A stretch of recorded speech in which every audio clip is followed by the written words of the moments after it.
Right, thank you very much. I'm married. So anyway, so we're going to talk about innovation in general classifieds and what you guys do at Katie. So why don't we start with, tell us a bit about what Katie is. So Kaidi, we've been around about 8 years. We're the leading generalist classifieds platform in Thailand. We do about 7 million monthly uniques. We get about 20 to 30,000 items listed per day. Top 5 categories are cars, motorcycles, properties, mobile phone, tablet, and auto parts. Something unique to Thailand, our number 6 biggest category is actually Buddhist amulets, which is very unique. To give you an idea of how big that trade is in Thailand, the most expensive Buddhist amulet that's ever been confirmed traded on our platform was worth $800,000 for one. And in Thailand, you don't call it buying an amulet, you call it renting it. Because there's no such thing as a secondhand amulet, and there's no such thing as purchasing it. It's only rented. Okay, just on that. So I can spend $800,000 to rent an amulet? Yes, correct. Forever? Yes. Okay, just for clarity's sake. Until you release it to somebody else to rent it from you. Okay, cool. Now, so you rapidly went through your segments. Where does real estate sit on those segments? Number 3 biggest for us. It's always been, in terms of what's sold, it's always been the most valuable piece. This past year... Wait, it can't be the most valuable. You've got amulets going for 800,000. No, actually, so in 2019, the most expensive item sold on our site was 120 million baht property up on Chok Chai Si, which is north of here about 5 kilometers. That's 2019 stats. The most expensive item ever sold on our site that we confirmed was a 4-star resort on Kamala Beach in Phuket worth 1.3 billion baht, which is about $40 million. Buyer and seller met through Kaidi. Okay. So then, if you look at the real estate segment, how competitive is it for you in that segment? And then who do you see as your competitors, and how do you compete against them? Goodness. So let me maybe take a step back to talk about it. Property, particularly in property portals, has been difficult for everybody in Thailand. I think Patrick might be in the audience here. If you look at iProperty, you look at Property Guru, nobody's making money in Thailand. And we found a similar struggle for the Thailand market versus other countries in Southeast Asia. So let me take a big step back. In 2017, I got pushed by our shareholders to start monetizing.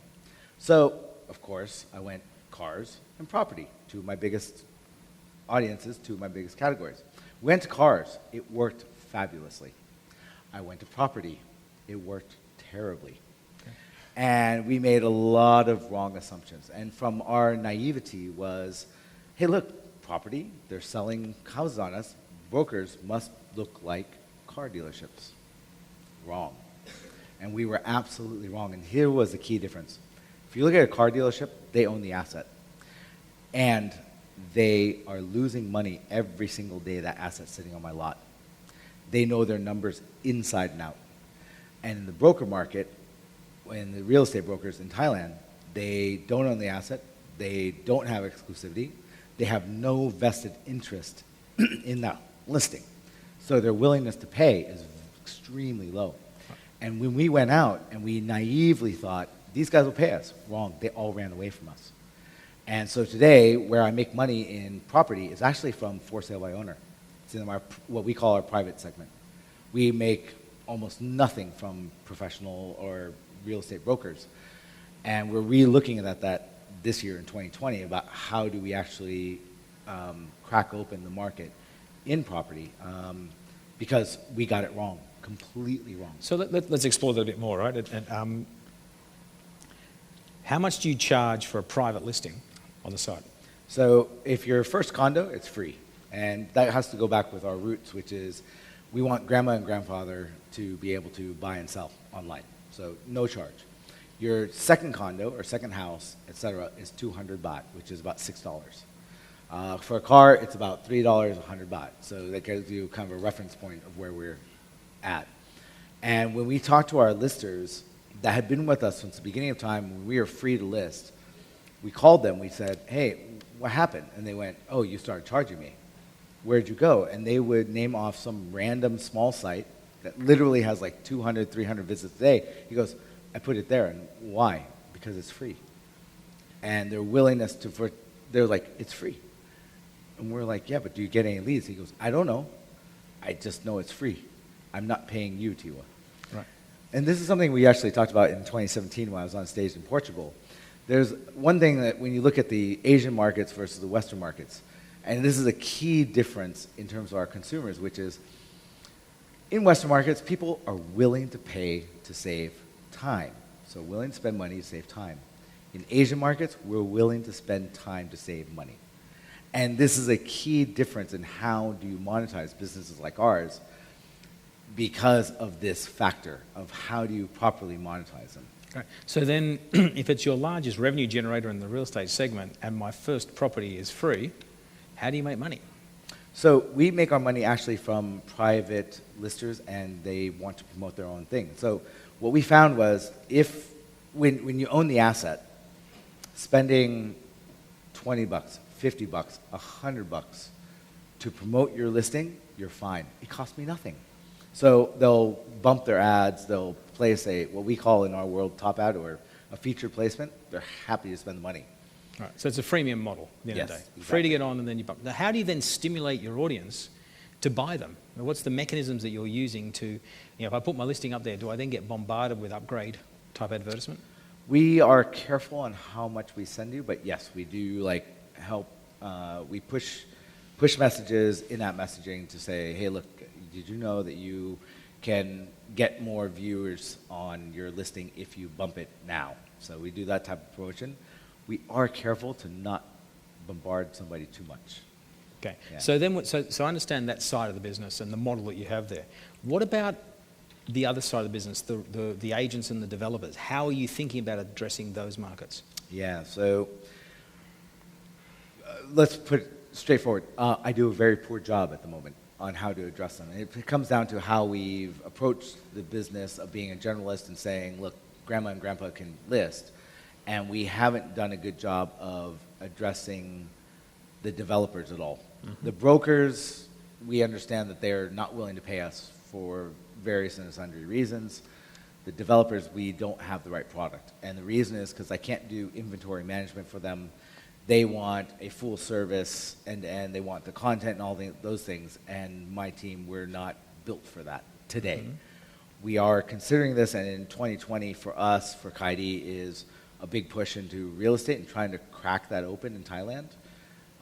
Whereas cars, we already understand it. Right. And so to give you guys a basic balance, if you take us, DD Property, which is owned by Property Guru, Think of Living, which is owned by REA, you've taken Hip Flat, Fazwaz, I think Yostein's here, there he is.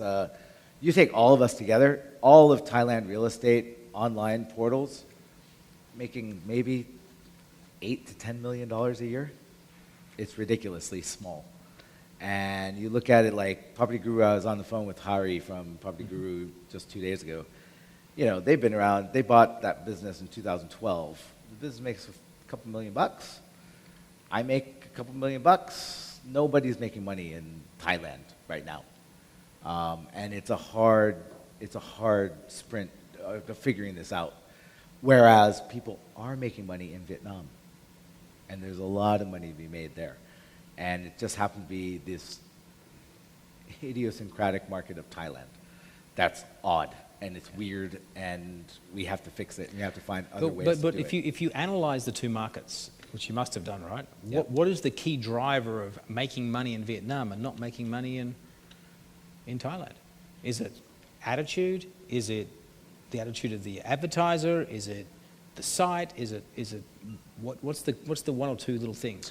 So my opinion, and let me be clear, it's just an opinion, it's not necessarily reflective of reality, is that the Vietnamese market has just exploded over the last 10 years. Frankly speaking, if you're going to invest into condos in Southeast Asia, buy there. You're going to get a 15% return in the next 5 years. In Thailand, you're going to be lucky if you get a 2% return. And I think that explosion that happened over the last 10 years in Vietnam, there's a hunger and a different mentality towards it. In Thailand, we exploded from 1989 to 1997. And there's a tradition of how we do things. And to be quite frank, we're kind of stuck there. Okay. And we've been stuck there on the mentality. Even the developers themselves, they want glossy magazines. They don't spend much money on classifieds advertising. Even when I talk to them, they go, Tiwa, you don't have the right audience. Why? Your stuff's secondhand. And then I start to tell them about stats. I go, so wait a second. The most expensive car sold in 2019 was a Lamborghini Murado for 19 million baht. That's $650,000. Are you sure your customer's not with me? And they go, oh, really? And I think there's a mentality shift that has to happen where the property market has been, it's a big property market in Thailand. Just nobody's cracked it open for monetization. Okay. Can I understand? Can we bring up the Slido, thanks, so you guys can participate in the conversation, okay? And there's a question already. Would you say that culturally Asian markets aren't as aspirational as, say, Latin America, simply because of the proximity to very wealthy Western markets?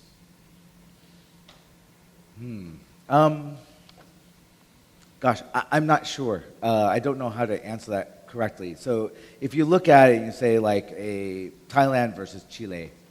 If you look at Chile, look, they've got double the GDP of Thailand. You're looking at double GDP. I'm not sure that proximity is as important as some cultural aspects and some monetary aspects.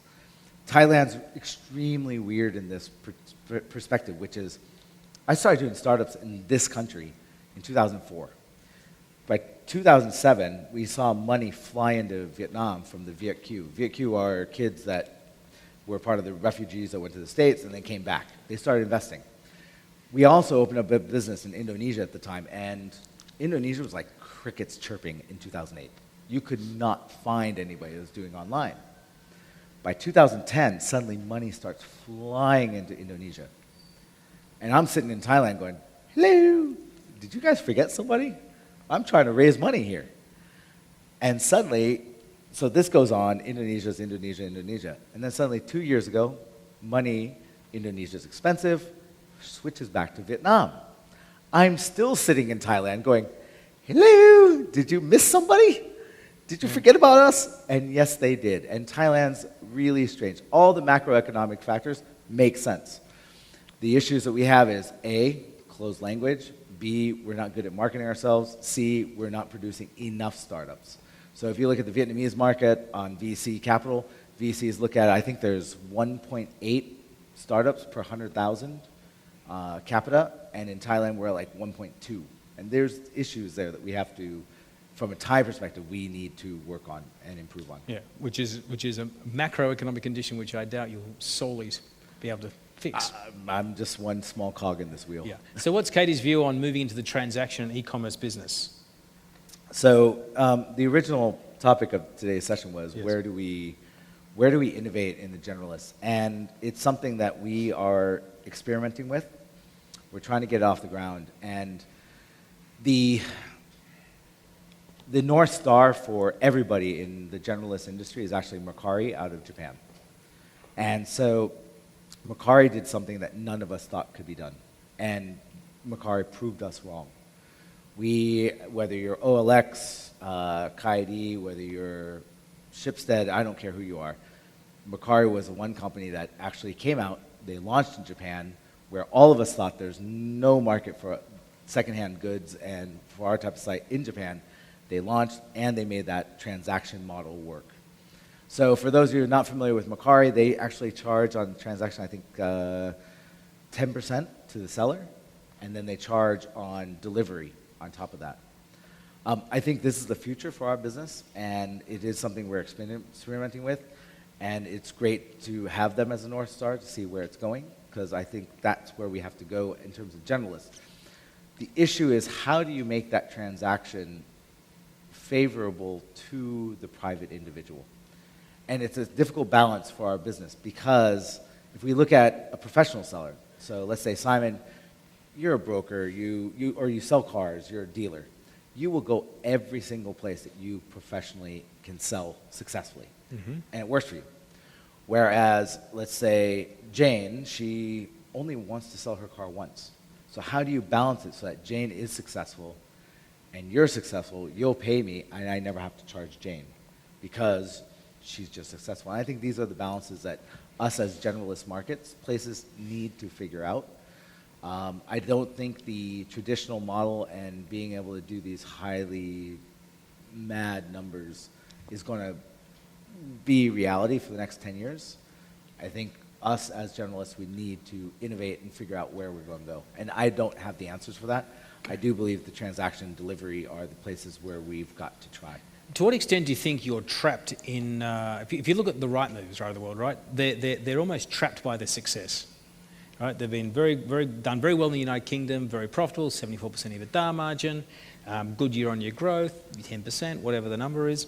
And they've built this business model that sort of traps them. Then to break out of that and do something different is very, very hard. To what extent do you think the current way you've done business for the last 10, 15 years has now trapped you for the future? Massively. I think it's made us, for Kaidi, I think it's forced us into positions that we find it difficult to move. We also struggle with giving it up. Let's give an example, a practical example. So we went out to market when we started listing fees in property. We did a Van Westendorp analysis survey to figure out the pricing. All the stats told us 200 baht, or $6 per listing. We were greedy. Board was pressuring us for monetization. We went, it's 300 baht. So we went 300 baht. We went to market. 300 baht lasted for 6 months because guess what? 200 baht was practical. However, 200 baht was not okay for the brokers. So today we're out there again looking at this going, oh my gosh, we lost all these people. How do we get them back on the platform? The data tells us right now is 50 baht. I don't know. I'll let you know after my team's sitting there. They can tell you a lot more than I can about this because we're still testing this out of how do we unlock this side of the real estate market. We're still learning, and I think we have a long ways to go to properly unlock the Thai market because none of us are making much value out of this. And the really interesting question is, at what point do you take that leap of faith and fundamentally change your model? It's like the old story of ImmoScout24 back in 2007, where they literally woke up one day and doubled their prices. Okay, now that's sort of, if you're going to double your prices, it's sort of saying you're going to be pretty brave about it. They did it. They lost 25% of their customers, but within 3 months, had got about 80% of those they lost back. So these things are sometimes a leap of faith into where you need to be. Do you think that the company is prepared? Because what I hear is there's a lot of cultural issues in these organizations. People come in, they learn the Kaidi way, and that's what you do. And then if I don't make a mistake, I've still got a job at the end of the week. If I do make a mistake, I may not have a job. I like my job. So what extent, because there's an interesting question about how do you encourage innovation? Yeah, as a leader, you have to continue to push this. And, my team, they do a good job, but they're oftentimes scared. And they don't want to make mistakes. And a real conversation we've had about the property segment, where all of our money is made from for sale by owner, private. We don't make any money from brokers. They all ran away from us. And our discussion was, okay, how do we bring them back? And how willing are we to sacrifice that revenue in order to get our business back to where we get more brokers and more of the content back onto the platform? And these are hard discussions. And a lot of it needs to be led by the leaders of the business, us, everybody that's sitting in this room. And they're not easy discussions because, we've been doing this for so long and we get stuck in our own modes. And our teams, my team, they're trying to do the right job. They're trying to do what they believe is best for the business. Yes. And they're being careful about it. They're not wrong. But us, we have to push, and I push to say, let's try something different. And until I'm willing to say, look, we're willing to sacrifice that, $1 million in revenue out of that, they're not willing to move. So it has to take me to say, okay, forget about it. Let's figure out something different. Yeah, and I think when you say they're doing the right thing for the business, they're doing the right thing for the business, but within a defined box. Yeah. And the question is, sometimes there's more money outside the box. Yes. And getting out there is hard. What do you want to do to change? What do you want to change to make more money? So how are the, if you were to, what are the top three things that you think you would do differently to release value that you can talk about? Yeah, well, no, I'm not quite sure how to answer the question. What do you want to change to make more money? Yeah. Well, first of all, I want to make more money. So that's the fundamentals. I think the things that we are changing to figure out how to unlock it is, it's a work in progress. As I've said a couple times on stage, which is here today, is that, look, cars, we understand that business. Property, we have a long ways to go. We're trialing different models and how do we approach the brokers this year? How do we offer them something that they find valuable from us? Mm-hmm. And it really took us a rethink about what are we offering. Because one of the arguments is, look, the privates, they're paying us. They don't mind paying a few $100 to promote their site, but the brokers aren't. And where is the content? It's with the brokers. Yep. To give you guys an idea, Thailand's kind of a strange market. We have plus or minus 50,000 brokers in Thailand. Nobody really knows. It's unregulated. If you look at the developer market, developers are 70% of the transactions that are done here. It's all primary. 70% of that is controlled by developer sales teams. Only 30% is controlled by brokers. Of the secondary market, which represents 30% of Thailand transactions, you're looking at 50% is handled by brokers, 50% by for sale by owner. Brokers here make about 3%. So total value, you're looking at, in residential market, you're looking at about 350,000, 320,000 properties transferred in 2019. Somewhere in that neighborhood. Value is about $30 billion, $27 billion. So that gives you kind of a perspective of where we're dealing with. Okay. So how do we make money? We're not quite sure yet. We're still trying to unlock it, particularly in property. Cars make sense to me. Yeah. It works. Well, there was a question we had before. It's that most horizontals, the second one down, right? Most horizontals, OLX and Carousel, etc., have moved more aggressively on car transactions than property or jobs. Why? And is it different for you? They're basically going deeper and deeper on cars because they probably, like you, understand it, and it's something that they've really cracked the code on. Now they want to get as much value out of it. Wouldn't you just follow the same path? So, yeah, I agree that we understand cars. It actually depends upon the market of the generalists being where you focus on. So the theory behind the business is you create the generalist classifieds and you see which one organically grows. And it comes down to the big four, right? You've got cars, property, jobs, services. Whatever pops, that's the one you focus on. For us, organic was cars. And I think for a lot of the OLX businesses around the region are also cars worked. Property has been challenging for a lot of them.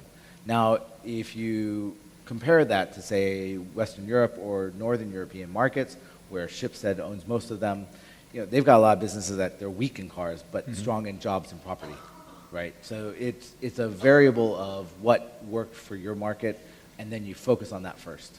Yep.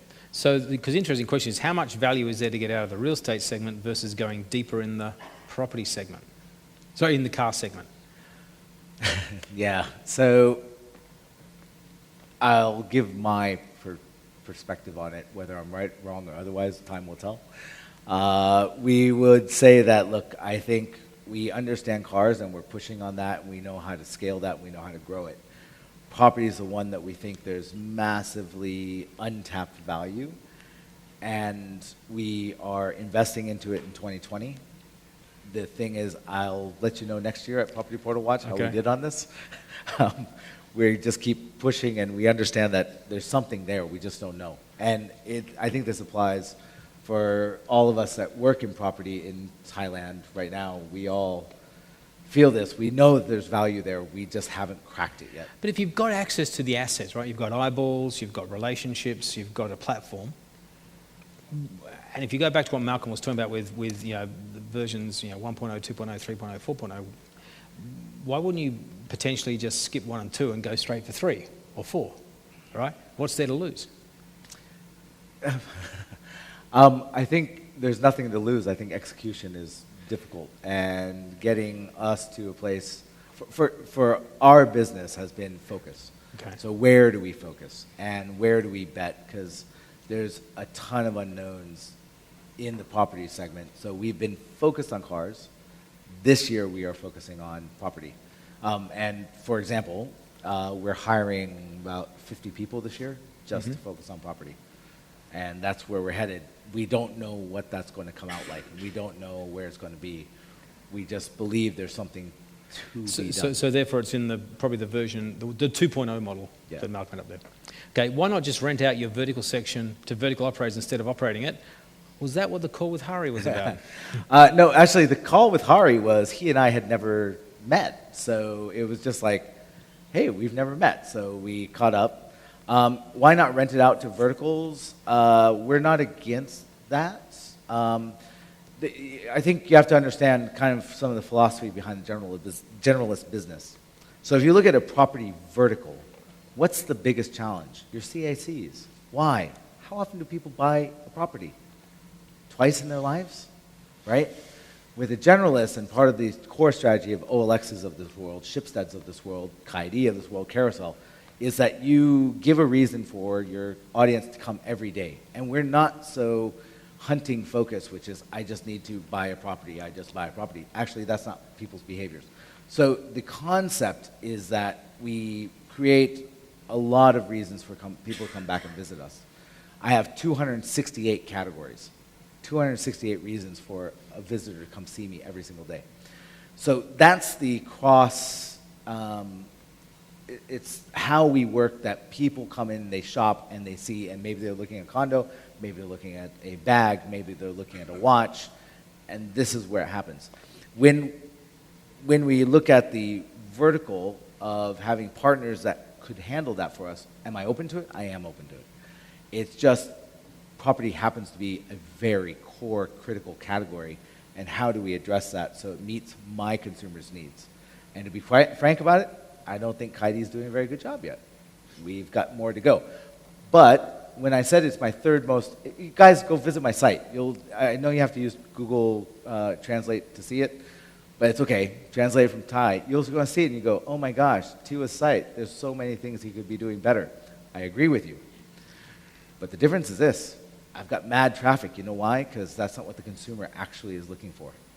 What they want is the variety and the options and the listings that I have, and they want to see that content. And so it's a balance. Okay, a couple more questions. If homeowners don't use a classified site, where do they sell their properties? Social media, word of mouth? So homeowners, social media, actually, to be frank, Facebook has been popping up on our radar a lot more, but it's not Marketplace. So for those of you not familiar, Facebook built Marketplace based on the experiences from two markets, Thailand and Indonesia. So Thailand was the first social selling market to pop in the world, followed by Indonesia about 9 months later. But we're looking back in 2011. Facebook Marketplace therefore built this thing. They launched in 5 Western markets first. Their next market was Thailand. Facebook worries me, to be honest. I'm not quite sure where this is going. What we've seen in our stats is Marketplace doesn't have so much traction, but Facebook buy and sell groups do, and the perception of brokers here is that they work. Whether they do or don't, different topic, but the perception is it works. So social media is something that we look at. Traditionally, how do people sell their homes? They put up a cardboard sign, stick it to the telephone pole, and that's how they sell. They stick a sign on the front of their gate. Okay. So. If 50% of properties are for sale by owner, why bother? Because I assume there's developers, agents, and then for sale by owner. So the question is, it's an interesting question, right? Is if half of the market is for sale by owner, just maximize that and don't worry about the rest. Yeah, so... Or focus on developers next. Right. I wish you could be in our management meetings because we have had a lot of discussions about this exact topic. Look, there is a group of people that are willing to sell their house or their car by themselves. And there's a whole segment of the population that just can't be bothered. Yeah. And this portion of the population that can't be bothered is the portion that we're trying to address their needs better, that need the agents. Whether I'm wrong in this strategy or right, I don't know. I'll let you know in a year. Let me come back on stage and I'll tell you how it went. We will. But we're going to test out and figure out, can we actually provide the tools and the functions and the audience that the brokers need. Yeah. And today, I'm not doing a good job of it. And I hope in a year's time, we're doing a better job of it. And I think my only thought around that is, before we wrap up, is you actually are in a very unique position where you have a chance to do whatever you want. And I would absolutely take the learnings of a lot of what Malcolm said earlier about the 3.0 and the 4.0 Yep. and jump a few iterations of what the competitors are doing. Otherwise, it's a Me Too solution. Correct. And Me Too is going to be very hard Yeah. to execute well. Thank you very much. Thank I you, always Sam. love chatting with you. Excellent. Thank you.